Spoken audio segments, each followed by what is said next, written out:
Greetings, film fans. Welcome to the Cinema Sandbox. I'm Kristopher G. I'm Jordan Sherwood. Today we are going to talk about Death Race 2000.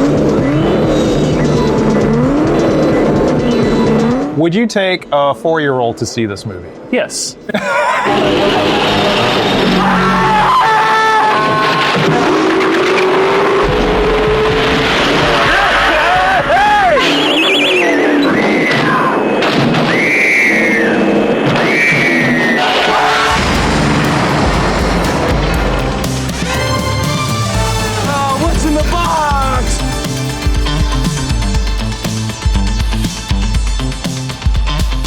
I saw this movie when I was 4 years old. My dad took me. I had no explanation of what this film was. It was just like, we're going to a movie.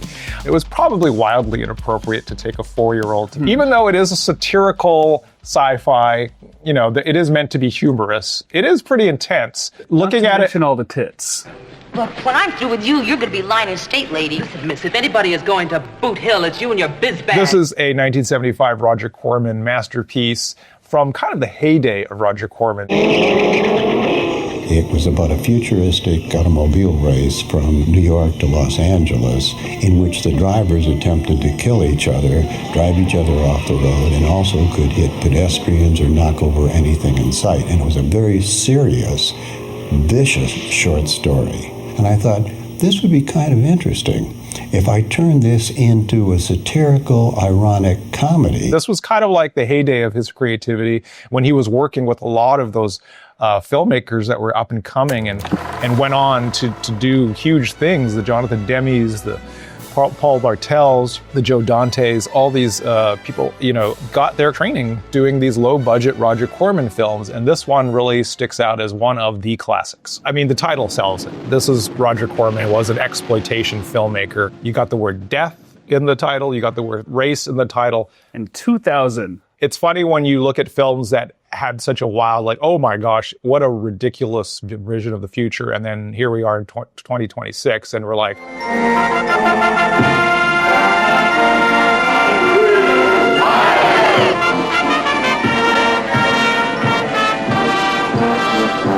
maybe it wasn't so outlandish after all. You know, we're not going to do fascism in America? Fascism in America, bloodlust, the gladiatorial sports events, that kind of stuff. It's all in here. And you said this was inspired by rollerball.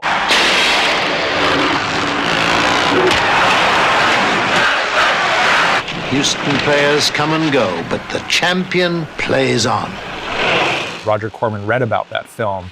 He kind of wanted to, which he's famous for, I want my version of that in 2 months, you know, that whatever, you know, real fast production schedules. Yeah. But yeah, the idea, if you haven't seen Rollerball, it's a dystopian future where there's this Hunger Games type bloodlust sport where it's basically rollerbladers in a track.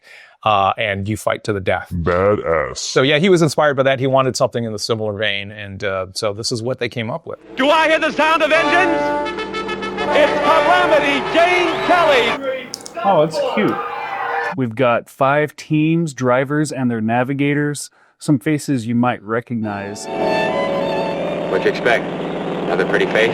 Our lead character, played by David Carradine. Carradine is Frankenstein. He is the driver of the alligator car. He's got a navigator with him named Annie. What Frankenstein? I'll give you Frankenstein! Sylvester Stallone playing Joe Viterbo.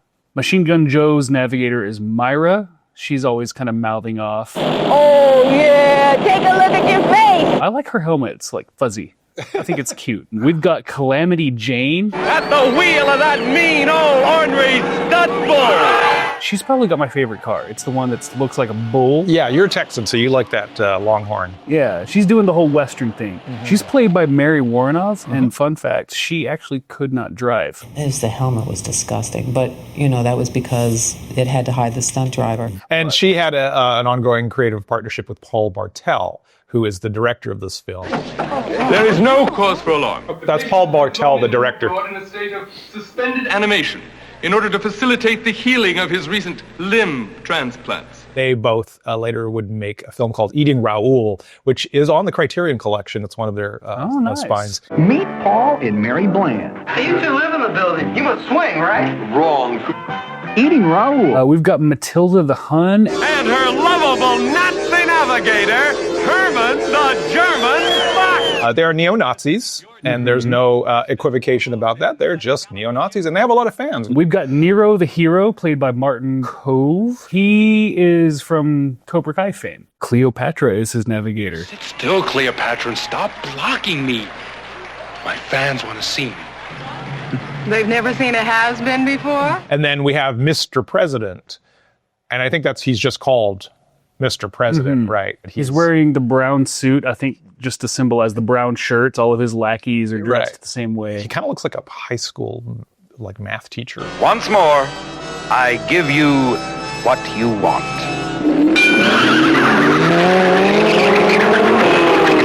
And all throughout the film, we've got the announcer who's kind of just keeping us moving along. Don Steele. And you know there's only one person who guns an engine like that. He was a famous disc jockey. I can tell. And they used his persona, specifically for that. I said at the time it was kind of like, having like a Ryan Seacrest or something playing that role today. He did awesome. And that's another element of the film that is just this kind of a little bit forward looking, because the whole idea that the whole thing is televised, this almost social media like thing, because what's the name of the woman who's always...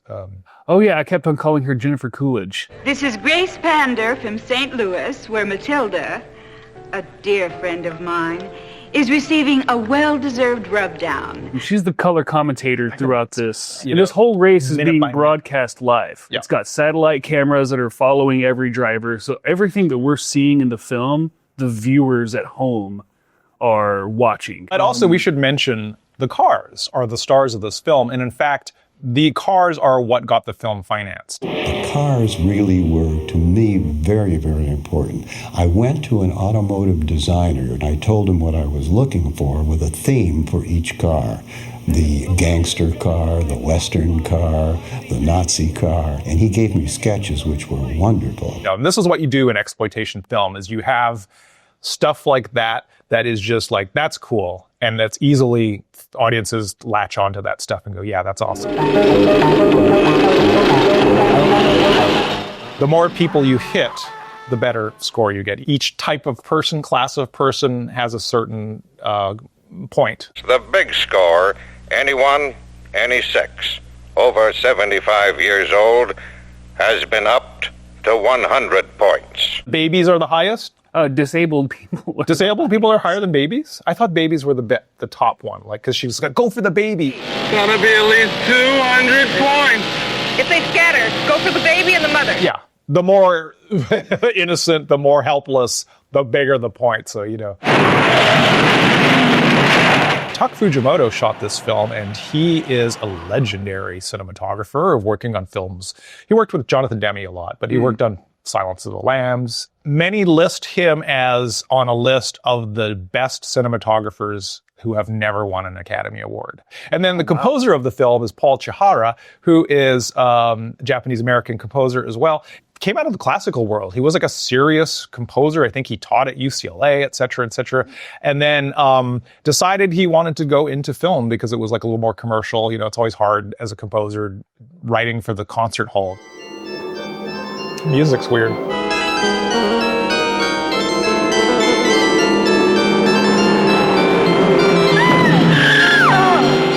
Both Tak Fujimoto and Paul Chihara were interned when they were children in World War II. So their families were different internment camps. Later went on to kick ass and be major Hollywood players. So kudos to those guys and for being trailblazers. Their contributions to this film are, immeasurable. I love that. On Metascore, it has a 58. Users liked it a little bit more with a 6.2. Also a 6.2 on IMDb. Users felt the same way. And on Letterboxd, it has a 3.3. Roger Ebert, he might have been at the same theater as you, because when he went, he said he was shocked when he saw it was half full of little kids. He said he was torn between walking out immediately and staying to witness the spectacle, the way the small children were digging the gratuitous bloodshed. Needless to say, he gave it a thumbs down. I don't remember being disturbed. I remember being jazzed by all the cars. And I remember going to my friends, like, after seeing the film and trying to explain to them, yeah, there's this one car and it's got teeth, and there's one car that's got these guns on the side. It hits you in a different way, I think. The violence in this in particular is so much like Looney Tunes. It is pretty comedic. Yeah, when the people get hit, sometimes they go flying. And the way it's framed is not disturbing, like in the way, I think it would be scary to kids, but it's been a long time since I've been a kid, so I don't know. But maybe I'm just so fucked up, I don't even remember, because since then I've seen so many weird-ass films that, it's blended into one thing. 20 years ago, IMDb user Mental Critic gave it a 7 out of 10. He said it's a superb demonstration of why we need to keep independent cinema alive. Mm-hmm. These films were, like, really quality compared to... If you look at films like that are in the same column now, like the Sharknadoes and the Birdemics and stuff like that, they're low-budget exploitation, shocker kind of films like that. There's no comparison in the level of artistry. Some of Roger Corman's films around this time were scored by James Horner, who's doing full orchestral scores for these low-budget films. I'm like, they would never in a million years get a full orchestra for a film like this today. I love the handmade kind of feel of this film also. It starts off with these credits, and I think I said it during the screening, they look like they're like pencil crayon drawings by a high school student. Yeah. And it's so great. Like, I think it said it looks like Napoleon Dynamite did the main credits. And I love that because right off the bat, you get this sense that this is like, it's silly, it's kind of homegrown, handmade, do-it-yourself kind of cinema. Yeah. And so not to take it too seriously.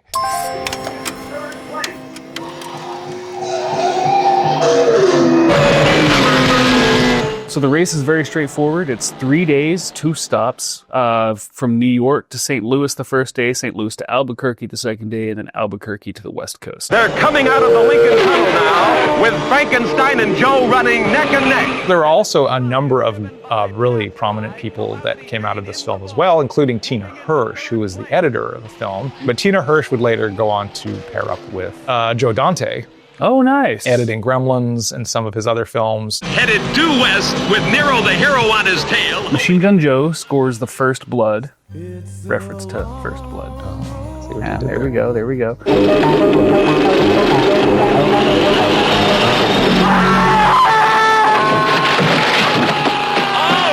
All right, and yes, sirree, a clean hit. Too bad the guy was only 38. Just 2 years older, he'd have been worth 3 times the points. Also on the first day, we get another taste of just how depraved the general public is. At the hospital, they are pushing all of the older patients into the road.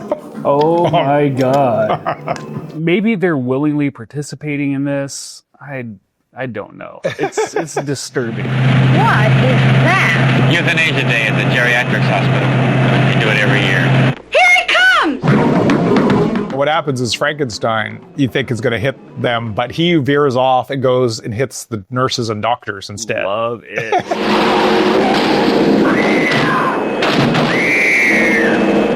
Yes! The truth is, he's just a shell that Frankenstein has been many different people over the years. And when he dies in a race or whatever, he's replaced. And so this is the latest incarnation of Frankenstein. And he seems to have a little bit more of a conscience. He's a little bit of a rebel. Yeah. He's not going to play by the rules. This is the first hint of that. Yeah, and he's like a little bit of anti-authoritarianism. He's going to do his own thing. And also on this first day, we are introduced to the resistance. It's time for action. It is not a time for violence. Thomasina Paine, she's their leader. The resistance, just as it sounds, they are rising up against the fascist state. And one of their ways of doing that, I think, is trying to undermine this game. Frankenstein is the biggest target in the world and a personal friend of Mr. President's. That, Lieutenant Fury, is exactly why they'll call off the race. To save his life. One of the first things we see them do is take out one of the drivers. Go for the baby! The baby! That's it. Come get baby. Hello, 70 points.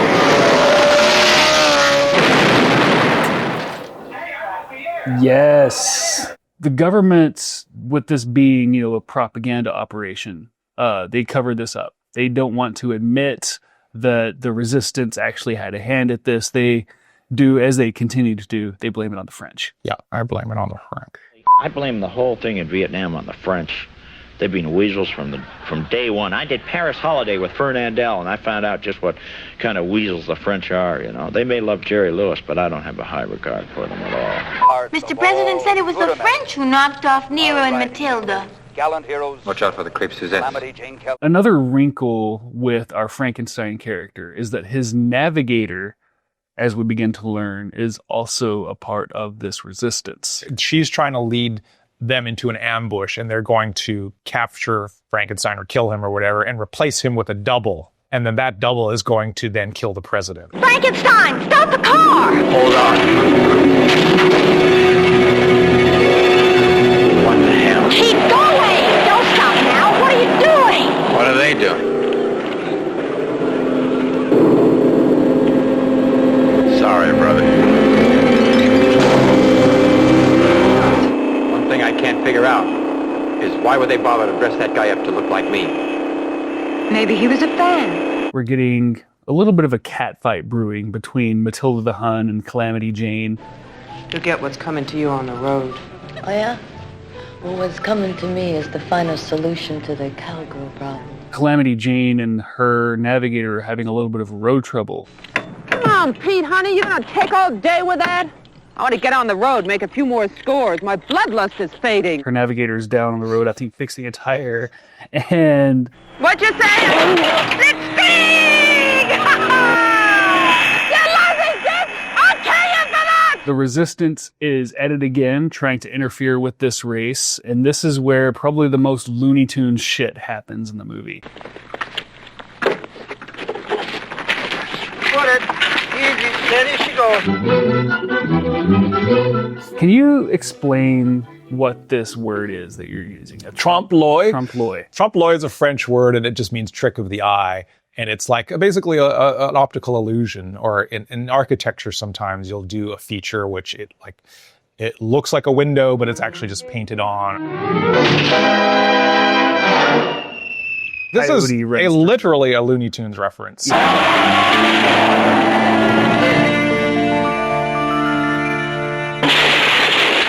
Oof.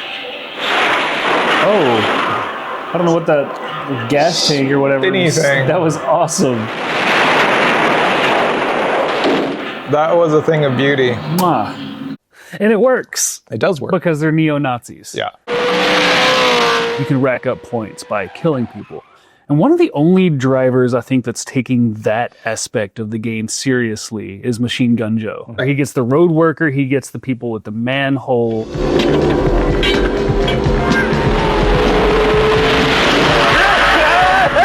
And then there's the sequence, too, with the fisherman.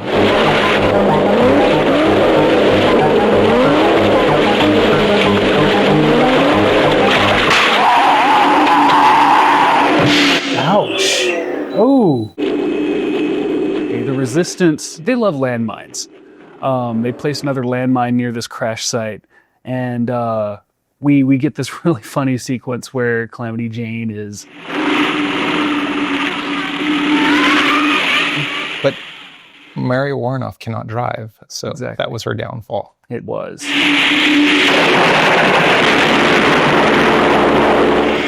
Oh, well, dead.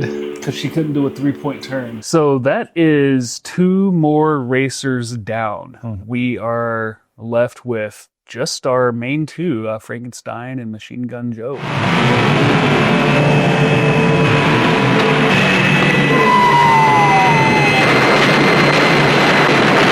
at that. The rebels are sure giving it to Frankenstein. Thank you, rebels. According to the radio, we were attacked by the French Air Force. Sorry, I know they were your people. He is an agent of the state, but gone rogue. He has a plan to win the race and approach the president with literally a hand grenade. He pulls his glove off, and it's a hand with a grenade in it. I mean, whose side are you on, anyway? Only the winner of the race is to shake hands with Mr. President. Is that a grenade? And it's such a good reveal because when they get to the stops, he takes off his clothes, but he always keeps the glove on. Right. And you're wondering why. Finally, when he does take it off, it's like, oh. A hand grenade. That handshake is all I've lived for as long as I can remember. From Albuquerque to Los Angeles, things heat up between the two remaining drivers. And they have a confrontation. Yeah, on the road.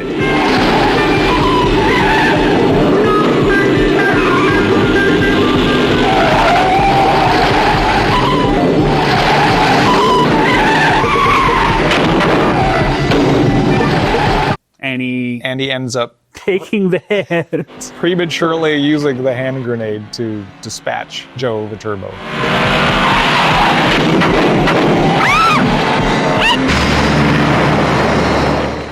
They got some good things blowed up good in this movie. Mm-hmm. Broadway, babe!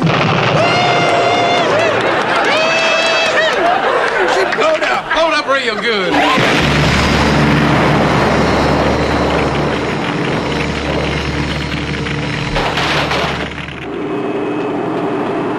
You're gonna have to shift the gears for me now. The only thing that worries me is how am I gonna shake hands with Mr. President?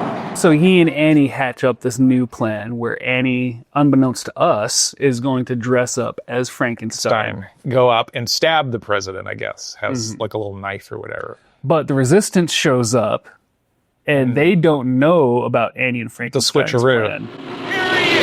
The one and only three-time winner and sole survivor of the 20th annual Transcontinental Road Race, none other than Frankenstein himself.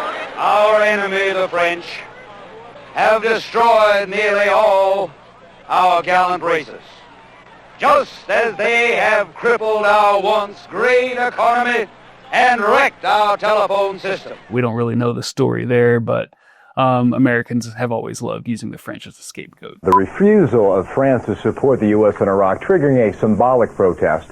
Instead of offering French fries, some restaurants across the country are now calling them freedom fries. And therefore, indestructible.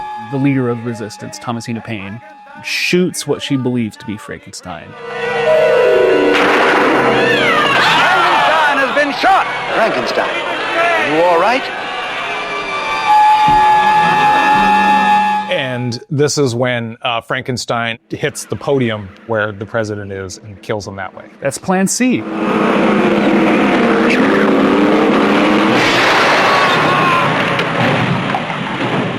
So in this world, that means Frankenstein is now president, I guess. Yeah. Because he's going to abolish the race.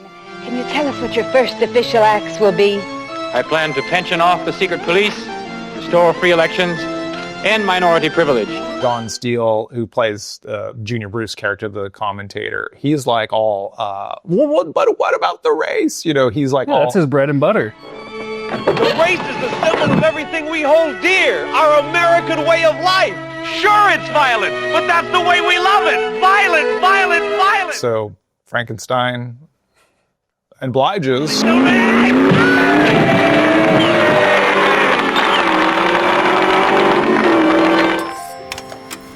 Yeah, so let's pay our respects to Roger Corman. Rest in peace, 2024, legendary guy. He claims to have never lost a dollar on any of his movies. They were always profitable. And that included doing a lot of tricky stuff with filmmaking, like he would, in later films, he would kind of recycle, like that James Horner score for Battle Beyond the Stars, got recycled in like 10 other different movies. He just kept reusing the music. If it ain't broke, don't fix it. Yeah, he would reuse shots of like the space battles and stuff in other films. And so that kind of got a little bit just too... People caught on to it. And a little too cheap. Battle Beyond the Stars. Battle Beyond the Stars was all original stuff. And, you know, James Cameron did the visual effects for that film. And, you know, so many great people worked on that film. And then to kind of like cheap out. But, you know, it was just his cost-cutting methods. And so he kind of got this reputation for being cheapo. But in these films, and especially around this time, they were really inventive in what they were doing with their budget levels. And the filmmakers had a lot of artistry. It was less cynical than now. Yeah. But there was nothing like this sort of factory thing where it just, you know, he was just sort of hands off, let the guys make their film as long as they had hit all his marks. They have to hit the violence and the nudity. But just kind of let them do what they wanted to do and learn their craft that way. I love his quote about Cockfighter, though. He did a film with Warren Oates called Cockfighter. What you are about to see is illegal in 47 states. The black chicken. I'll take 25 to 30. I'll take it. You're on. Now watch your face. No pity, no love. It's not what you think it is. It's literally about chicken. That's what I thought. Chicken fighting. I don't know what you thought. Oh, no, that's what I thought too. But I love his quote about that. Goes, I didn't know why no one had made a film about cockfighting until I made a film about cockfighting. You want to know something, boy? I am the finest trainer and conditioner in the whole world. All right, let's go. Sometimes you got to find things out the hard way. And it didn't work out. You would later on see people paying it back to him because, for instance, Jonathan Demme, who started out with Corman as well, put him in Silence of the Lambs. You know, Corman's influence is felt, you know, throughout cinema history. A lot of filmmakers not only got their start, but just, you know, look back lovingly that he gave them a chance to do films. Lined up and ready to roll on the last lap. They're off.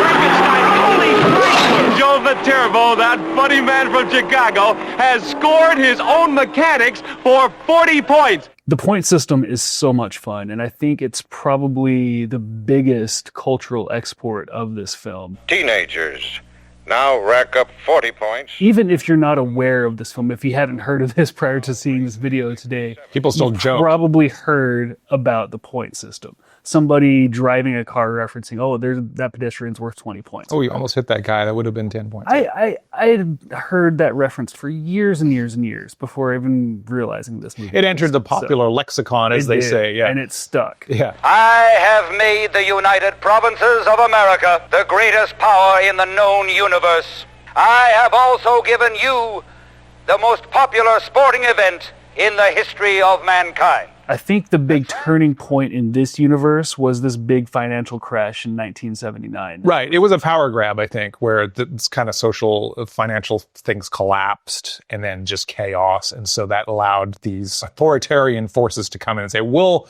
fix this all. Does that remind you of anything? No. Complete fiction. But some filming locations, even within walking distance from where we're at right now, up on Grand Street.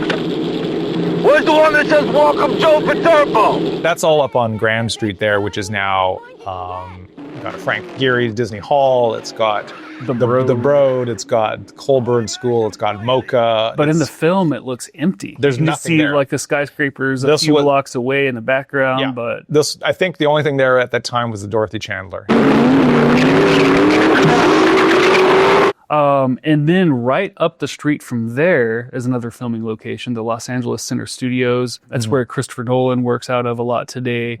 That was the exteriors, I guess, for the hospital.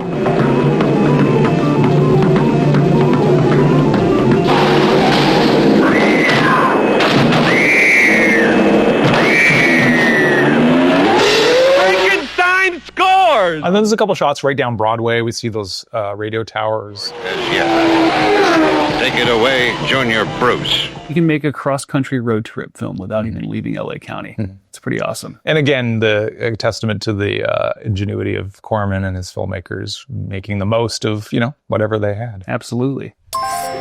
Death Race never stopped. It kept on coming back in the form of remakes and sequels and reboots. It's kill or be killed. I'm gonna win this race because I want out of here. Who directed that? Huge action star at the time. Paul W.S. Anderson. Oh my God. Okay. I don't know anything about Paul W.S. Anderson. Death Death Race 2 came out in 2010, and that went direct to video. And those are just like, I think, post Kristopher Nolan, Dark Knight Rises films, where everything was drab and gray and depressing. And it's just like macho posturing and, you know, a lot of shooting.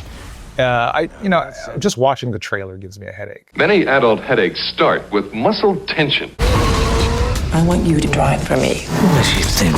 Fatigue, noise, smoke can make muscles tense. Press on sensitive nerves until muscle tension headache. And the last in that Jason Statham series came out in 2018. It was called Death Race Beyond Anarchy. Before that very last one of the Jason Statham era, Roger Corman wanted to revisit the original with a sequel. What is wrong with you?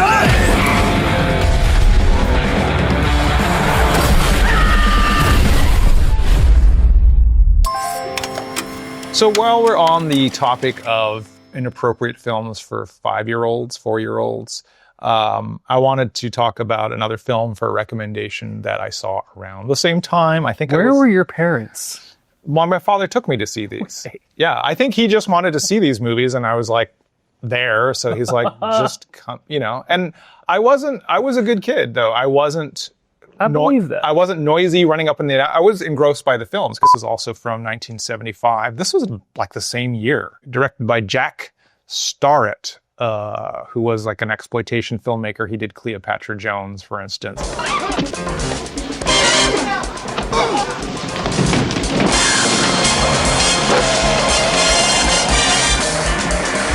Called Race with the Devil.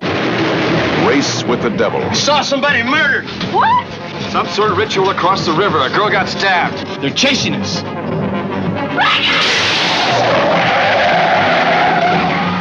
When you race with the devil, you'd better be faster than hell. Warren Oates, Peter Fonda, Loretta Swit, and Laura Parker. This film did disturb me. It wasn't framed as a comedy or satirical. It wasn't cartoony. It's a horror movie. It's violent. It's a horror movie. And in particular, the scene that I always remember as a kid where they come back one night from having dinner or whatever, and one of the characters has a little poodle dog, and the poodle is like stapled to the door of the thing, and they open it, it's like, oh my God! He killed my dog. Well, did anybody hear anything? Didn't anybody see anything? Go on with your trip. Have a good time. So this film gave me nightmares. I was like, it was a scary film. So, but yeah, definitely traumatized me more so than Death Race from the same year. So I can see why. And probably explains a lot about who I am today, having seen these films as a child. I thought of Gamer from 2009. They call it a game. Slayers gives the gamer full control of a human being in full-scale combat. But the players are real. Every one of our Slayers is a death row inmate. Stay alive for 30 sessions, you get set free. That's not a bad deal. Late 2000s, Gerard Butler was like the biggest action star. Gamer was similarly to Death Race 2000, set in this dystopian future where people have, this bloodlust for deadly games. That's a real, just kind of essential thing of American culture is the gamified violence. Yeah, and the lust for blood, and we see that with team sports, and this kind of tribalism, and the kind of it extends into the fandom fucking each other up. Right. So we've got Death Race 2000 in the sandbox with us. Do we dig it up or bury it? I'm going to dig it up. We're definitely digging up Death Race 2000. This is a staple film. Should be in everyone's... If you're into genre cinema, this is a film that you should have in your collection. This is a good party film if you're just like hanging out with some friends and you just want to like drink and get high or whatever and watch something that's just low impact, but high yield on your return. Absolutely. It's a great film for that. It's not irrelevant now. No. So that's our look at Death Race 2000 from 1975. We hope you enjoyed our look at this cult classic. And, let us know what you think in the comments below. And once again, if you enjoy your content created by real-life people for real-life people, make sure you hit that like and subscribe button, because we want to bring you some more great episodes. So from us here at the Cinema Sandbox, we thank you for watching. We'll see you next episode. And until then, I'm Kristopher G. I'm Jordan Sherwood. Thank you so much. Keep digging. The technique of violence was first developed in 2 million BC by the Australopithecines, a tribe of 4-foot primates who had no brains to speak of, but who, nevertheless, invented the tomahawk and used it on each other. And don't just watch the shorts. Watch the full episodes, motherfuckers. Right? What's wrong with you? Guys don't have any attention span anymore? I can't fucking sit down for half an hour and watch something? Jesus Christ. Death Race 2000, rated R.